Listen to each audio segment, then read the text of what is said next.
Welcome to our 29-day ball handling challenge, working on the drift or the float or the slide. Coaches will call it different things, but it's all about high ball and hand time, creating new driving and passing angles for ourselves. So when I say that, it could be any type of move, but it's literally lateral movement where we're still keeping our hips on the rim that allow us new angles to drive, right? So if coach real quick come and get in a defensive stance, let's say coach is 6'7" with a 40-inch vertical leap and a 7-foot wingspan, right? It's gonna be hard. Go ahead and get in a stance, coach.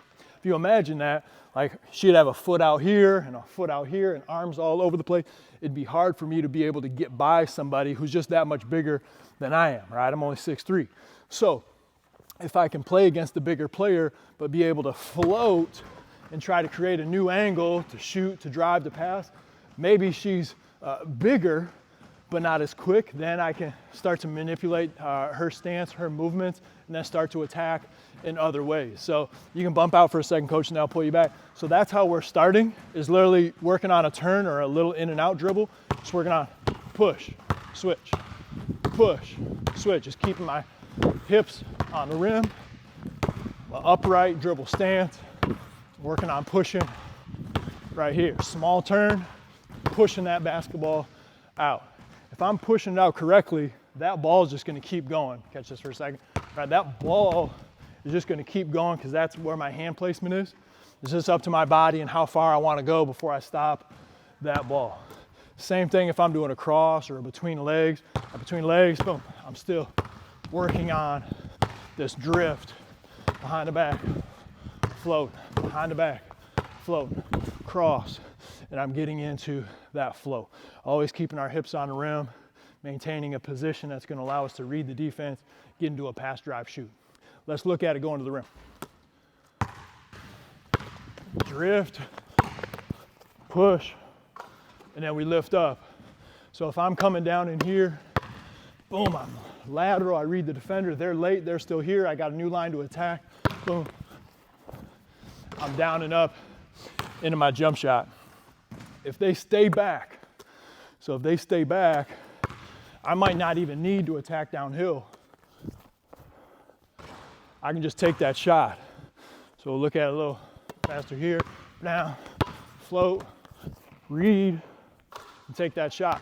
Sometimes you'll just like feather the ball screen and do that.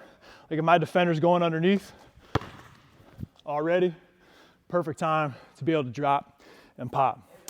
Next one is a cutback. So coach, come back out here real quick. If I drift and she beats me to the spot, a lot of times this is happening against a quicker defensive player. So if I float, she's ultra aggressive, she beats me to the spot.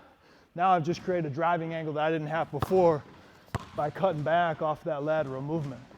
So that could get into a drive, a kick, but we're working downhill off that. So let's look at a couple of those. Coach, you can grab a couple rebounds. Just imagine, drift, boom. Ooh, slipped, and one, and one. Here we go, next one.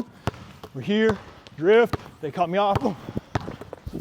Working on cutting back, and then getting up into that jump shot. So those are three basic reads. Drift, attack. Drift, pull, drift, cut back.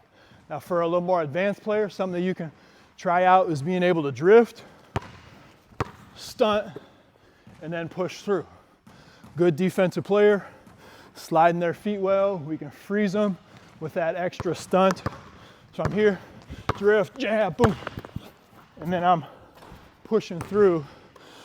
Very deceptive as far as looking like I'm getting into that normal drift.